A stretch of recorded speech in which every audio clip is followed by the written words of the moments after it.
Master minds commerce చదవాలనుకునే 10th inter విద్యార్థుల తొలి ఎంపిక.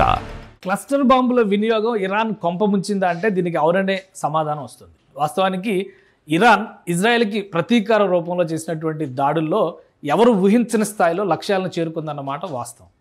ఇజ్రాయెల్ ఒక శత్రు దుర్భేద్యమైనటువంటి దేశం, చుట్టుపక్కల అనేక తీవ్రవాద సంస్థలు విరుచుకుపడుతున్నప్పటికీ కూడా ఒక్క బాంబును కూడా తన భూభాగంలో ముఖ్యంగా ప్రజలు ఉన్నటువంటి ఆవాస ప్రాంతాల్లో పడకుండా ఇజ్రాయెల్ రక్షణ వ్యవస్థలు కాపలా కాస్తాయనేటువంటి అభిప్రాయం ప్రపంచం మొత్తం ఇప్పటివరకు ఉండేది. దాన్ని పటాపంచలు చేసింది ఇరాన్ క్షిపణి వ్యవస్థ. ఇరాన్ ప్రయోగించినటువంటి బాంబులు, క్షిపణులు వరుసగా ఇజ్రాయెల్లో ఉన్నటువంటి సైనిక స్థావరాలని, కీలకమైనటువంటి రాజధాని టెల్ అవీవ్ని కూడా తాకాయి. 1200 కిలోమీటర్ల రేంజ్లో ఉన్నటువంటి క్షిపణుల్ని అప్పటి వరకు ప్రయోగించింది. అయితే ఈ నెల 19వ తేదీన జరిగినటువంటి ఒక పరిణామం ఇరాన్ని విపరీతంగా చిరాకు పెట్టింది. అందులో కీలకమైనటువంటి అంశం, మొదటి రోజు నుంచి ఇజ్రాయెల్ చెబుతున్నటువంటి మాట, అణుస్థావరాలని ధ్వంసం చేస్తామనేటువంటి మాట చెబుతూ వాటిపైన రకరకాల రూపాల్లో విరుచుకుపడేటువంటి ప్రయత్నం చేసింది.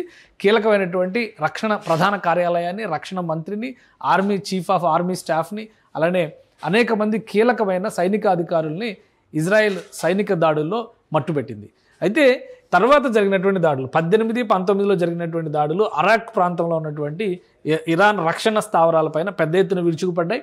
దీనికి ప్రతీకారాన్ని తీర్చుకునేటువంటి క్రమంలో ఇరాన్ ప్రయోగించినటువంటి కీలకమైనటువంటి బాంబు ఇక్కడ చెప్పేటువంటిది అది చాలా ముఖ్యమైనటువంటి బాంబు. గతంలో కూడా అనేక సందర్భాల్లో ప్రపంచ దేశాల శాంతి కోసం ఈ క్లస్టర్ బాంబ్స్ని ఉపయోగించొద్దు అనేటువంటి ఒక తీర్మానాన్ని కూడా ప్రవేశపెట్టారు.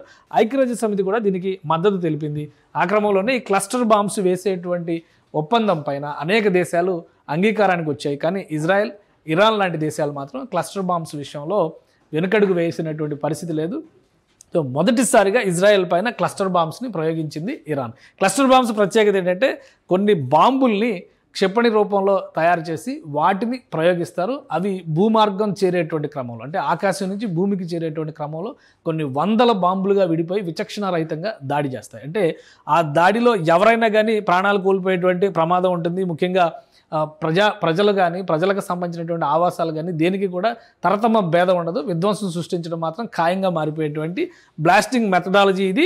సో ఈ బాంబులు ఈ విధంగా వెళ్ళి నేలను తాకేటువంటి క్రమంలో అనేక ప్రాంతాల్లో విధ్వంసం సృష్టించాయి. ముఖ్యంగా ఇజ్రాయెల్లో ఉన్నటువంటి మైక్రోసాఫ్ట్ ఆఫీస్ దగ్గర నుంచి అనేక ప్రజావాసాలపైన ఈ బాంబులు విచక్షణారహితంగా దాడి చేశాయి. దీంతో పెద్ద విధ్వంసం ఇజ్రాయెల్లో జరిగినట్టుగా ఇజ్రాయెల్ రిపోర్ట్స్ తెలియజేశాయి.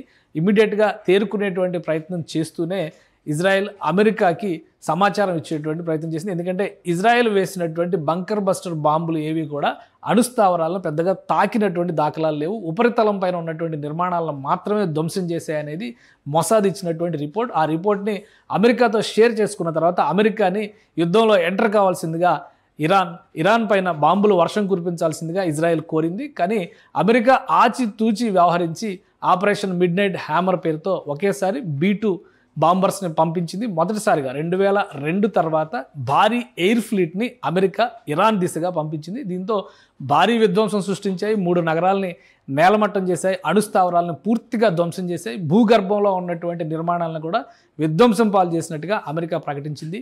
దీనికి ప్రతీకారంగా ఇప్పుడు ఇరాన్ రగిలిపోతుంది. ఇరాన్ ఏం చేస్తుంది అనేటువంటి అంశంపైనే అందరిలోనూ ఆసక్తి నెలకొని ఉంది.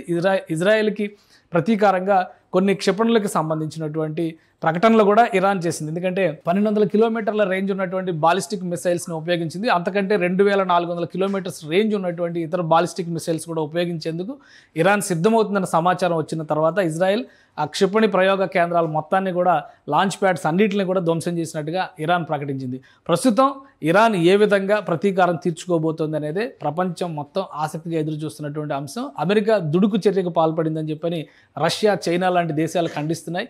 యూరోపియన్ యూనియన్ మాత్రం దీనిపైన పెద్దగా ఇంకా స్పందించలేదు. సో అమెరికాలో కూడా ప్రజాస్వామ్యవాదులు ఆందోళనలు చేస్తున్నటువంటి పరిస్థితి ఉంది.